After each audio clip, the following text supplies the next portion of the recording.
सती साध्वी पतिव्रता को वेश्या कहना, इससे बड़ा और अपराध नहीं हो सकता।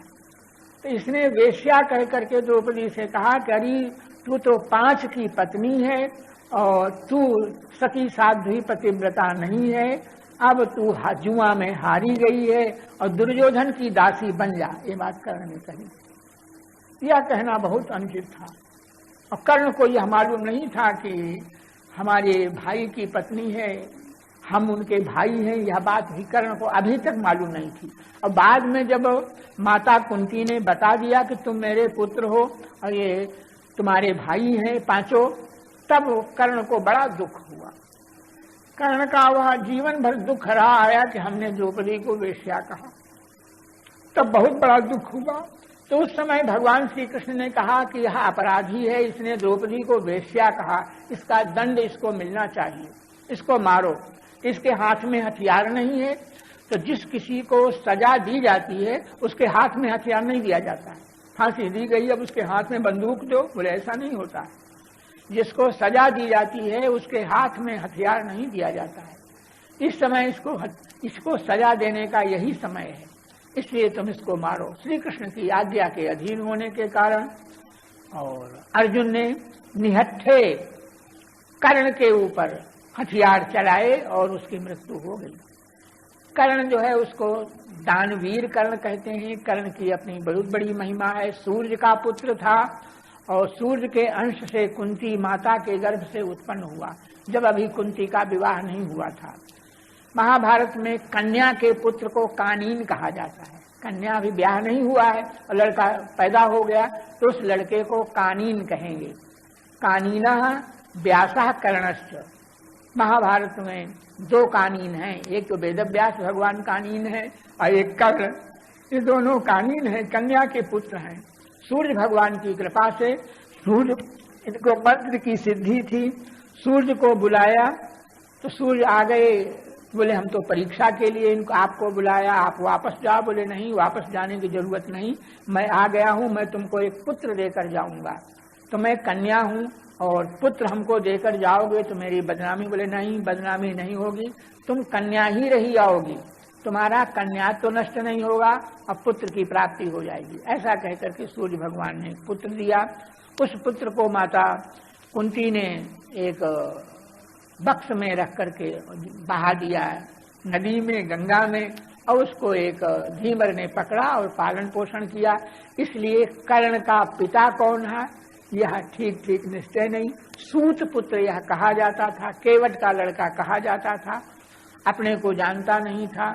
छल कपट करके इसने अध्ययन किया था।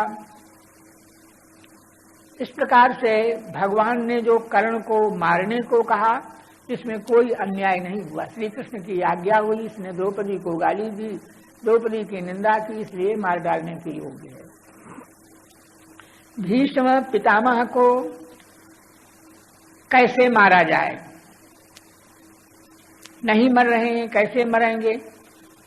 तो भगवान ने कहा, अर्जुन से कहा कि तुम जा करके पूछ करके आओ कि आप कैसे मरोगे। ऐसा भी कहीं होता है, कोई अपने मरने का उपाय बताएगा, लेकिन नहीं, ये भक्त हैं, वीर हैं। आकर के पूछा गया कि आपने मुझको मेरी विजय का आशीर्वाद दिया है। अर्जुन ने कहा आपने युधिष्ठिर को और विजयी होने का आशीर्वाद दिया है, और जब तक आप मरोगे नहीं तब तक हमारी पांडवों की विजय हो नहीं सकती है, तो आप कैसे मरोगे? कोई उपाय नहीं दिख रहा है आपके मरने से, हम लोग क्या करें? भीष्म पितामह ने कहा कि देखो, जब तक मेरे हाथ में धनुष बाण है तब तक मनुष्य की क्या चले, कोई देवता भी और हमारे सामने टिक नहीं सकता है, हमको जीत नहीं सकता है। अब उपाय हम तुमको आशीर्वाद विजय का दे चुके हैं और हमारे मरे बिना विजय होगी नहीं, इसलिए हमको मालूम है कि यह तुम्हारे यहाँ जो शिखंडी है वह शिखंडी पूर्व जन्म का स्त्री है, तपस्या करके और हमारे विरुद्ध हमने इसका अपहरण किया था जब लड़की थी, और फिर इसका ब्याह हुआ नहीं तो इसने तपस्या की, तो तपस्या के कारण और द्रुपद के घर में शिखंडी रूप से इसका जन्म हुआ है। तो यह शिखंडी पूर्व जन्म का स्त्री है, इसलिए मैं इसको स्त्री ही मानता हूँ। शिखंडी मेरे सामने आएगा तो मैं इसको देखूंगा नहीं, क्योंकि मैं बाल ब्रह्मचारी हूँ, स्त्री का मुख नहीं देखता हूँ और इससे युद्ध नहीं करूंगा।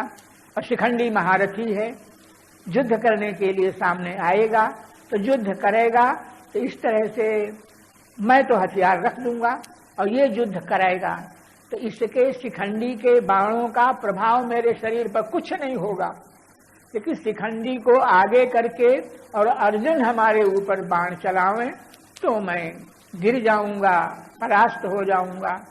ये युक्ति स्वयं भीष्म पितामह ने बताई। भक्त होने के कारण, महापुरुष होने के कारण अपनी मृत्यु का उपाय भीष्म पितामह ने बता दिया। यही किया गया, शिखंडी को आगे किया गया, इन्होंने मुख फेर लिया और पीछे शिखंडी को आगे करके अर्जुन ने बाणों को चला करके धराशायी कर दिया। गिर गए तो शैया लाओ शैया लाओ शैया लाओ, तो दुर्योधन आदि जो है वह गद्दा तकिया लेकर के दौड़े। भीष्म पितामह ने कहा कि नहीं, तुम्हारी यह शैया हमको नहीं चाहिए, अर्जुन को बुलाओ। क्षत्रिय की, वीर की शैया कैसी होती है ये तो अर्जुन को मालूम है। अर्जुन को बुलाया गया और कहा कि हमारे लिए शैया दो। तो अर्जुन ने बाणों को मार मार करके और भीष्म पितामह के शरीर को ऊंचा कर दिया। तो बाणों की शैया पर बाण शरीर में छिदे भये हैं और बाणों के ऊपर भीष्म पितामह लेटे हुए हैं। सिर नीचा था तो कहा तकिया दो तकिया दो, तो तकिया दूसरे लोग गद्दा तकिया लेकर आए, नहीं अर्जुन ही तकिया देगा। तो अर्जुन ने बाण मार मार करके जो सिर नीचे लटका हुआ था उसको ऊंचा कर दिया। बाणों के ऊपर शरीरों से, शरीर में बाण छिदे भये हैं, सैकड़ों हजारों बाण छिदे भये हैं, शरीर से रक्त प्रवाहित हो रहा है। लेकिन भीष्म पितामह ऐसे महान योद्धा क्षत्रिय उस पीड़ा की परवाह न करके निरंतर भगवान का स्मरण कर रहे हैं। सरशैया के ऊपर और प्राण नहीं छोड़ा। प्राण छोड़ने में वे स्वतंत्र थे। चाहो तो मरो और मरने की इच्छा न हो तो तुम्हारी मृत्यु नहीं आएगी। यह वरदान आपको अपने पिता का वरदान प्राप्त था। जो पिता की भक्ति करता है, पिता की सेवा करता है, वह भगवान को बहुत प्रिय होता है। सत्यवती जो है वह कन्या नौका चलाती थी और उस धीमर के यहाँ रहती थी। तो एक बार यह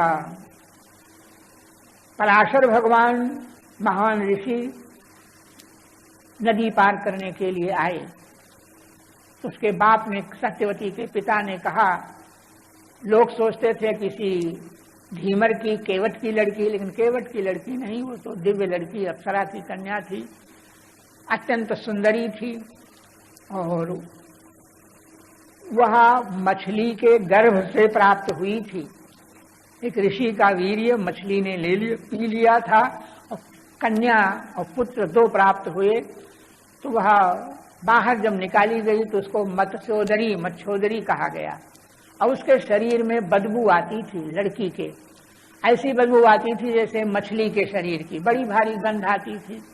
लेकिन सत्यवती थी, उसमें सत्य था और अत्यंत सुंदरी थी। पराशर ऋषि पार जाना चाहते थे। पिता ने आज्ञा दिया कि बेटी इनको पार कर आओ। जब पार करने लगे तो पराशर ऋषि बहुत बड़े ज्योति ऋषि थे और उन्होंने वेदव्यास भगवान के जन्म का समय जाना। तो कन्या से प्रस्ताव किया कि देवी, मैं तुम्हारे गर्भ से, तुम्हारे द्वारा और मैं एक पुत्र उत्पन्न करूंगा जो भगवान होंगे, कोई साधारण पुत्र नहीं होगा। अरे तो आप तो पुत्र उत्पन्न करोगे और मेरा कन्या तो नष्ट हो जाएगा, मेरे साथ फिर ब्याह कौन करेगा। तो महात्मा ने कहा कि नहीं, पुत्र उत्पन्न हो जाएगा और तुम कन्या ही रहोगी और तुम्हारा ब्याह राजा के साथ होगा, शंतनु राजा के साथ तुम्हारा ब्याह होगा। और कन्या ने कहा कि भगवान, यह तो दिन है और दिन में आप मेरा स्पर्श करोगे। तो उन्होंने तुरंत कुहर प्रकट करके रात्रि कर दिया। मेरे शरीर से दुर्गंध आती है, आप ऋषि हो, कैसे स्पर्श करोगे। भगवान पराशर ने कहा कि आज से जैसे दुर्गंध आती थी, आज से तुम्हारे शरीर से सुगंध आवेगी, और वह सुगंध थोड़ी दूर नहीं 40 कोस तक सुगंध जाएगी। इस तरह से पराशर जी ने कृपा करके भगवान वेदव्यास को जन्म किया, जिन वेदव्यास ने 18 पुराण महाभारत की रचना की। जन्म हो गया, एक क्षण भर में ही जन्म हो गया, और पराशर जी के साथ ही वेदव्यास भगवान तपस्या करने के लिए चल दिए। सत्यवती को मोह हुआ कि पुत्र का जन्म होते देर नहीं और तपस्या के करने के लिए जाते देर नहीं, थोड़ी देर भी पास नहीं रहा। तो वेदव्यास भगवान ने कहा कि माता आप चिंता मत करो, जब तुम मेरा स्मरण करोगी, जहां भी कहीं आवश्यकता हो तुमको, तुम मेरा स्मरण करोगी, उसी समय मैं तुम्हारे सामने आ जाऊंगा। ऐसा कह करके वो चले गए। कन्या जो है वह घर में आ गई। अब एक दिन शंतनु नाम करके राजा, शंतनु जो है वह जिनके स्त्री आकर के गंगा जी महारानी बनी थी, और गंगा के पुत्र भीष्म पितामह थे। शंतनु के पिता थे और गंगा यह पत्नी थी। गंगा जी को शाप था, इसलिए कुछ दिन के लिए गंगा शंतनु की पत्नी बनकर के रही। गंगा जी के पुत्र हैं भीष्म पितामह, इसीलिए उनका नाम गांगेय है, गंगा के पुत्र। तो एक दिन शंतनु भीष्म पितामह के पिता शिकार खेलने के लिए निकले थे, तब उनको सत्यवती के शरीर की सुगंधी मिली, नाक में गंध गई। तो उन्होंने सोचा कि आज तक राजा होने के कारण जाने कितने प्रकार के इतर सूंघे होंगे और जाने कितने प्रकार के गंध ली होंगी, लेकिन ऐसी सुगंध तो कभी नहीं मिली। यह किसकी गंध है, कहाँ से गंध आ रही? तो पता लगाते लगाते पहुंच गए कि लड़की के शरीर की गंध है। तो शरीर की गंध देख करके और उसकी सुंदरता को देख करके राजा शंतनु ने निश्चय किया कि मैं इसके साथ ब्याह करूंगा। उसके पिता से कहा कि तुम अपनी कन्या का ब्याह मेरे साथ कर दो। पिता ने कहा कि ये बात तो ठीक है, आप सरीखा राजा, चक्रवर्ती सम्राट, और मेरी कन्या से ब्याह करना चाहता है तो इससे बढ़कर के और अच्छाई क्या होगी, लेकिन मैं ब्याह तब करूंगा जब आप प्रतिज्ञा करो कि मेरी कन्या की संतान और गद्दी पर बैठेगी। तो बड़े पुत्र तो भीष्म पितामह थे, गंगा के पुत्र थे, इसलिए बड़े पुत्र का अधिकार है गद्दी पर बैठने का। शंतनु इस शर्त को स्वीकार नहीं कर सके, घर में आ गए, विवाह नहीं हुआ, कन्या में मन लगा था। ये बात जब भीष्म पितामह को मालूम पड़ी, मंत्रियों ने बताया, तब स्वयं भीष्म पितामह ने उसके पास जाकर के कहा कि अब अपनी कन्या का ब्याह मेरे पिता से तुम कर लो, और मैं तुम्हारी लड़की की संतान को ही गद्दी पर बैठाऊं, मैं स्वयं गद्दी पर नहीं बैठूंगा। तो उसने कहा कि आप तो गद्दी पर नहीं बैठोगे, आपकी संतान होगी, तो हमारी लड़की की संतान तो कमजोर होगी, आपकी संतान बलवान होगी, तो हमारी लड़की के लड़कों को मार करके वो राजा बन जाएगी, तब क्या होगा? तब भीष्म पितामह ने कहा कि मैं प्रतिज्ञा करता हूं, मैं ब्याह ही नहीं करूंगा, तो हमारी संतान कहां से होगी? ब्याह न करने, आजन्म ब्रह्मचारी रहने की प्रतिज्ञा भीष्म पितामह ने की। उस समय भीष्म पितामह के ऊपर देवताओं ने फूल बरसाए, और यह भीम माने होता है भयंकर, यह भयंकर प्रतिज्ञा भीष्म होने के कारण, नाम तो आपका देवव्रत था, देवव्रत आपका नाम था, लेकिन भयंकर, भीम माने भयंकर, भयंकर प्रतिज्ञा के कारण आपका नाम भीष्म पितामह, सबके चाचा लगते थे, इसलिए पितामह शब्द था। भीष्म पितामह नाम से आप प्रसिद्ध हो गए, और सत्यवती लड़की का विवाह राजा के साथ, भीष्म पितामह के पिता के साथ हो गया। संतानें उससे हुई, विचित्रवीर, चित्रांगद आदि संतानें हुई, लेकिन ये संतानें थोड़े समय में ये संतानें जो है वह नष्ट हो गई, मर गई सब। और भीष्म पितामह से कहा गया कि तुम गद्दी पर बैठो, इन्होंने कहा गद्दी पर नहीं बैठूंगा। माता सत्यवती ने स्वयं कहा कि तुम गद्दी पर बैठो। लड़कों के मरने का दुख था, इसलिए भीष्म पितामह नित्य उनको सायंकाल को कथा सुनाते थे, नित्य कथा सुनाने जाते थे। तो एक बार उनके लड़के जो थे उनको ध्यान में आया कि नित्य एकांत में रात में कथा सुनाने जाते हैं, तो कैसे कथा सुनाते हैं, तो खिड़की से झांक करके देखने लग गए। एक लड़का एक कथा सुना रहे थे, उसमें और पलंग पर लेटी लेटी माता जी को, सत्यवती को निद्रा आ गई। एक पैर उनका शैया से नीचे लटक गया। अब पैर को खाट पर पहुंचाने के वास्ते भीष्म पितामह जी ने अपना हाथ नहीं लगाया, सिर लगा करके उसको खाट कर दिया, पैर में हाथ नहीं लगाया। यह देख करके बड़ा भारी दुख उसको हुआ। इतने बड़े महापुरुष के ऊपर हमने संदेह किया, बड़ी गलती की, उसका सजा उसकी होगी उसने।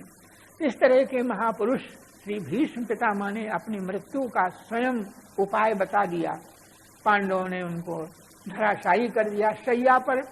तो इस पिताजी इतने अधिक प्रसन्न हुए, हमारा विवाह करा दिया, स्वयं ब्रह्मचारी बन करके रह गया। तो पिताजी ने आशीर्वाद दिया कि तुम अमर होगे, तुम अगर मरना चाहोगे तो मृत्यु तुमको मारेगी, और नहीं तो मरोगे नहीं। जब चाहोगे, मरने की इच्छा होगी तो तुम्हारी मृत्यु होगी, और मरना नहीं चाहोगे तो तुम्हारी मृत्यु नहीं होगी। ये पिताजी ने भीष्म पितामह को आशीर्वाद दिया। पिता की भक्ति का यह दिव्य प्रमाण हुआ। तो आज वो बाणों की शैया पर भीष्म पितामह पड़े हैं, लेकिन मरने की इच्छा नहीं कर रहे हैं, इसलिए कि सूर्य जो है वह दक्षिणायन है। तो दक्षिणायन सूर्य में जो मरता है वह चंद्रलोक होकर के ऊपर जाता है, और उत्तरायण सूर्य में मरता है वह सूर्य लोक होकर के और ऊपर को जाता है, और जाने के बाद लौटता नहीं। तो भीष्म पितामह को उत्तरायण सूर्य की प्रतीक्षा थी, इसलिए बाणशैया पर पड़े पड़े भगवान के नाम का स्मरण कर रहे थे। महाभारत का संग्राम हो गया। उस समय संग्राम के बाद श्री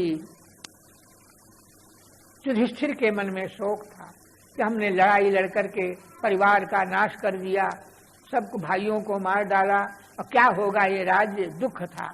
युद्ध के पहले अर्जुन को मोह हुआ तो भगवान ने गीता सुना करके मोह दूर किया, और युद्ध के बाद भीष्म युधिष्ठिर को मोह हुआ तो मोह दूर नहीं हो रहा था भगवान के समझाने पर भी, क्योंकि भगवान में अत्यंत प्रेम था। प्रेमी की का ज्ञान समझ में नहीं आता, तो भगवान ने सब पांडवों को लेकर के, अनेक ऋषि मुनियों को लेकर के कुरुक्षेत्र के मैदान में जहां बाणों की शैया पर भीष्म पितामह पड़े थे, सबको लेकर के भगवान वहां आए। आकर के भगवान को देखा तो भगवान पड़े पड़े शैया पर पड़े पड़े ही आपने प्रणाम किया, और हृदय में जो भगवान की का ध्यान कर रहे थे उन्हीं का पूजन किया। बैठो बैठो सबको बैठाया गया। भगवान भीष्म पितामह ने कहा कि अरे आप लोग भीम सरीखा गदाधारी, अर्जुन सरीखा गांडीवधारी, और तुम सरीखा सत्यव्रत युधिष्ठिर, इतने पर भी तुमको कष्ट हुआ। यह कष्ट तुम्हारी कीर्ति को बढ़ाने के लिए हुआ। तुमने धर्म नहीं छोड़ा, सत्य नहीं छोड़ा, इसलिए तुम्हारी कीर्ति और अजर अमर रही। और तुम्हारे मन में दुख हो रहा है, मैं समझता हूँ। तो यह दुख तुमको ठीक है, लेकिन तुम्हारे मन में अहंकार है कि हमने मारा, हमने संग्राम जीता, इसलिए दुख हो रहा है। तुम्हारे बगल में जो ये बैठे हैं, खड़े हैं, जिनको तुम अपना ममेरा भाई मानते हो, मेरे भाई भी हैं तुम्हारे, लेकिन इसके साथ साथ ये श्री कृष्ण परब्रह्म परमात्मा है। और विजय तुम्हारी नहीं, अपनी विजय तुम मत समझो। विजय इनकी कृपा से भई है, जो कुछ करने वाले हैं सो ये हैं। इसलिए तुम अहंकार छोड़ दो कि हमारी जीत हुई है। अहंकार छोड़ दोगे तो कष्ट दूर हो जाएगा। श्री कृष्ण तत्व को भीष्म पितामह ने युधिष्ठिर आदि को सबको समझाया, भगवान की स्तुति किया, प्रार्थना की कि जब तक मैं शरीर न छोड़ूं तब तक आप मेरे सामने रहे आओ। और हमको तो वह दिन याद आता है, भगवान की बाल लीला याद आ गई, रास लीला याद आ गई कि माता यशोदा ने तुमको ऊखल में बांध दिया, तुम रोने लग गए, आंखों से आंसू आ रहे थे, काला काला काजल हाथ से पोंछने पर तुम्हारा हाथ काला हो गया, तुम्हारा मुख काला हो गया, और तुम रो रहे थे, डर रहे थे। इतने बड़े परब्रह्म परमात्मा मैया यशोदा के सामने कांप रहे थे, डर रहे थे। उखल में आपने बंध करके और यमलार्जुन का आपने मोक्ष किया। वह परब्रह्म परमात्मा आप हैं और आपकी कृपा से महाभारत में इन पांडवों की विजय हुई है। यह समझ करके, इन पांडवों की समझ में, विशेष करके युधिष्ठिर की समझ में आ गया कि वस्तुतः विजय के कारण ये श्री कृष्ण हैं, विजय हमारी नहीं हुई। भीष्म पितामह ने कहा, ये बताओ तुम किसी एक, विजय तो दूर रही, किसी एक योद्धा को जीत सकते, तुम हमको जीत सकते थे। श्री कृष्ण न होते तो मैं परास्त नहीं हो सकता था। इनकी बताई युक्ति से ही सब द्रोणाचार्य मारे गए, इनकी बताई युक्ति से मैं परास्त हुआ। श्री कृष्ण न होते तो विजय नहीं हो सकती थी। इसलिए तुमने संग्राम नहीं जीता, संग्राम तो श्री कृष्ण की कृपा से जीता गया। तुम अहंकार को छोड़ दो और हमने हत्या की, हमने किसी को मारा, इस मिथ्या अभिमान को छोड़ दो, तुमने किसी को नहीं मारा। ये भगवान ही सबको मारने वाले हैं, सब कुछ करने वाले हैं। भगवान ने दर्शन दिया और भीष्म पितामह ने कहा कि हमको तो उस दिन की याद आ रही है कि जिस समय आपने प्रतिज्ञा की थी कि मैं हथियार नहीं उठाऊंगा, और हमने प्रतिज्ञा कर ली कि आपको हथियार उठाना पड़ेगा। तो कहा तो आप श्री कृष्ण और परब्रह्म परमात्मा, और कहा मैं तुच्छ जीव। लेकिन आप अपने भक्त के ऊपर इतना प्यार करते हैं कि मुझे भक्त की प्रतिज्ञा को रखने के वास्ते आपने अपनी प्रतिज्ञा छोड़ दी। मेरी प्रतिज्ञा भले छूट जाए, लेकिन मेरे भक्त की प्रतिज्ञा नहीं छूटे। चारों युग चतुर्भुज सदा भक्त गिरा साची करन। भक्त के मुख से जो निकल जाए, भगवान उसे मिथ्या नहीं होने देते हैं, भगवान उसे सत्य करके दिखाते हैं। मैंने इतने बाण चलाए कि आपका सारथी थे आपका शरीर बाणों से छिद गया और अर्जुन के प्राणों पर संकट आ गया। उस समय अर्जुन बहुत व्याकुल हो गया और अर्जुन के संकट को देख करके आप रथ से कूद पड़े और कूद करके रथ का पहिया पड़ा था उसको हाथ में ले लिया, वह चक्र के समान घूमने लग गया और आप दौड़े। तो जिस समय आप दौड़े तो आपके शरीर से आपका पीताम्बर आकाश में उड़ गया। सूरदास ने वर्णन किया, वह पटपीत की फहरान, आकाश में पीत पट फहराने लगा। पीताम्बर का कहना था कि भगवान आपने अपनी प्रतिज्ञा का त्याग कर दिया तो मैं आपका त्याग करता हूँ। इसलिए पीत पट भगवान का जो है शरीर से उड़कर आकाश में चला गया। उस समय मैंने आपको दौड़ते देख करके हथियार रख दिया। मैंने प्रतिज्ञा क्यों की थी कि आप श्री कृष्ण सारथी बने थे और मेरे इष्ट देव हैं। तो मेरा इष्ट देव सारथी है, मेरा इष्ट देव दूत है, यह हमको सहन नहीं हो रहा था। हम अपने इष्ट देव को वीर रूप में देखना चाहते थे। हमारा इष्ट देव श्री कृष्ण और वीर है, हम वीर रूप से आपका दर्शन करना चाहते थे। इसलिए हमने प्रतिज्ञा करके बाणों की वर्षा किया।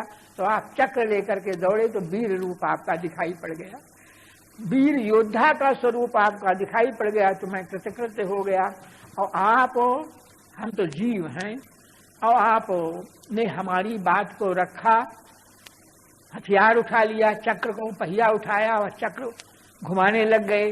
और न चाहते तो हमारी जीव की क्या सामर्थ्य है, लेकिन आपने मुझ दास पर कृपा की, अपनी प्रतिज्ञा को छोड़ दिया और हमारी प्रतिज्ञा को आपने रखा।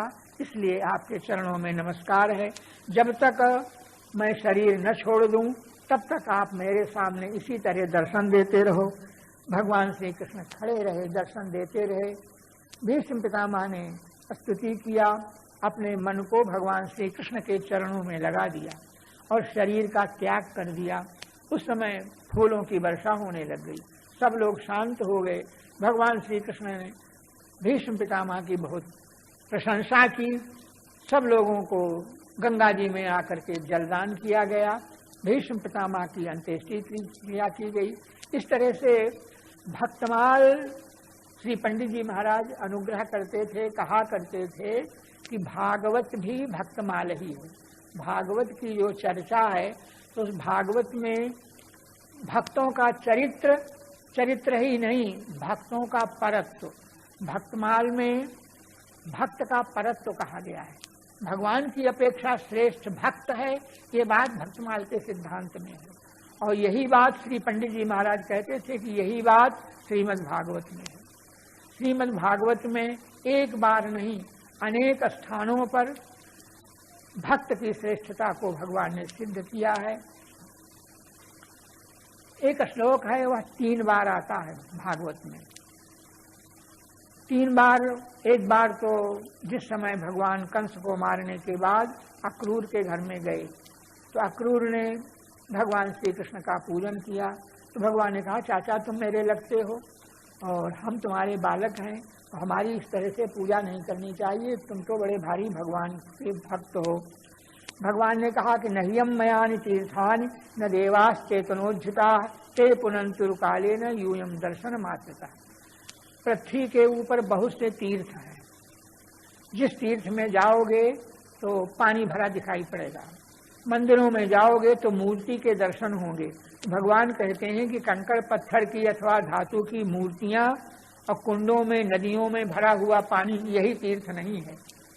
ये तीर्थ जो हैं इनका सेवन बहुत दिनों तक कोई करे तो ये तीर्थ पवित्र करेंगे, लेकिन आप सरीखे भक्त महात्मा वहाँ सदा सर्वदा तीर्थ हैं, आपका कोई दर्शन कर ले, कोई स्मरण कर ले तो वह पवित्र हो जाएगा। ऐसा कह करके भक्त को, अक्रूर जी को तीर्थ बनाया। अक्रूर के बहाने भक्त की महिमा कही। कुरुक्षेत्र में सूर्य ग्रहण के समय बहुत से भक्त संत लोग आए तो उस समय यही बात भगवान ने कही। आप भक्तों का दर्शन करके कहा कि यहाँ तीर्थ में स्नान करने लोग आए हैं, लेकिन यह तीर्थ वस्तुतः तीर्थ नहीं, सच्चे तीर्थ तो आप संत महात्मा हैं। आपका स्मरण करने पर और कोई भी पवित्र हो सकता है। दूसरी बार कही और यही बात तीसरी बार मार्कंडेय ऋषि के समीप भगवान शंकर ने कहा, नह्यम मयानि तीर्थानि न देवाश्चेतनोज्झिता ते पुनंतुर्काले न यूयम दर्शन मात्रता। ये पृथ्वी के जो तीर्थ कहे जाते हैं, मूर्तियां कही जाती हैं, जल भरा हुआ है, वस्तुतः ये तीर्थ नहीं। बड़ी विधि के साथ बहुत समय तक कोई सेवन करे तब ये कल्याण कर सकेंगे, और आप लोग तो दर्शन मात्र से, स्मरण मात्र से कल्याण करने वाले भक्त हैं, महात्मा हैं। तो सच्चे तीर्थ भगवान हमारे भक्त हैं। अपने भक्तों को भगवान ने सच्चा तीर्थ बताया और स्मरण करने मात्र से, और सेवन करने में बहुत दिन लगेगा, और सेवन करने में अपराध भी हो जाता है, लेकिन स्मरण करने में कोई अपराध नहीं, नाम लेने में अपराध नहीं। तो आप लोग सच्चे तीर्थ हैं और स्मरण करते ही आप लोग पवित्र करने वाले हैं। जयंत घबराया हुआ भाग रहा था। जयंत को नहीं पता था कि नारद ये भक्त हैं, इनके पास जाऊं, लेकिन भक्त नारद ने, नारद देखा विकल जयंता लाग दया कोमल चित संता। संत का चित्त कोमल होता है। जयंत के कष्ट को देख करके श्री नारद जी महाराज ने बुला करके कहा कि श्री तुम और राम जी की शरण में जाओ तो तुम्हारी रक्षा होगी। शरण में गया जयंत तो उसकी रक्षा हो गई। इस तरह से ये सच्चे तीर्थ, भगवान ने कहा कि वह भक्त दर्शनादेव साधवा। मूल भागवत का वाक्य है कि दर्शनादेव साधवा। साधवा दर्शनातेव, साधु पुरुष दर्शन मात्र से ही किसी को पवित्र कर देते हैं, संकट दूर कर देते हैं, दर्शन मात्र से। और वह दर्शन स्वयं घबराया हुआ पापी संत का दर्शन कर ले अथवा संत ही उसको देख ले। तो इस जयंत ने नारद को नहीं देख पाया, लेकिन उस जयंत पापी को श्री नारद जी ने देखा तो दयावश बुला करके युक्ति बताई कि भगवान की शरण में जाओ। भगवान कहेंगे कि क्यों आया, तो तुम कह देना कि पहले तो मैं आपके प्रभाव को देखने आया था, तो देख लिया आपका प्रभाव, बाण पीछे लगा, कहीं हमको ये शरण नहीं मिली, अब मैं आपका स्वभाव देखने आया हूँ। तो भगवान का स्वभाव कैसा होता है कि पापी से पापी के ऊपर, अपराधी से अपराधी के ऊपर भी कोई शरण में जाए और यह कहे कि मैं आपकी शरण में हूँ। तो शरण यह शब्द भगवान को अत्यंत प्रिय है। शरणागत के दुख को दूर करके भगवान तुम्हारा दुख दूर करेंगे। जयंत के दुख को दूर किया। भगवान सब कुछ करने में समर्थ है, लेकिन शरणागत का त्याग नहीं कर सकते, त्याग करने में समर्थ नहीं है। यह श्री भक्तमाल का सारांश है। आज यह भक्तमाल की भूमिका समझिए, कल से जैसा कुछ होगा। वृंदावन बिहारी लाल की। गोविंद हरे गोपाल हरे गोविंद हरे गोपाल हरे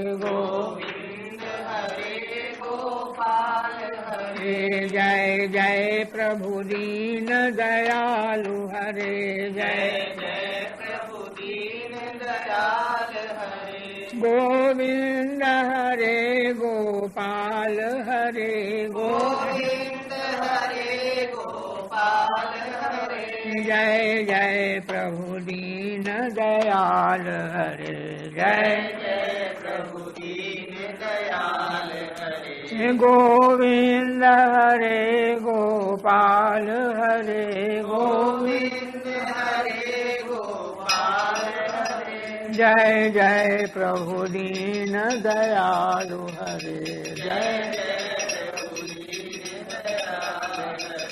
जय जय श्री राधे। अब आप कीर्तन कर लो।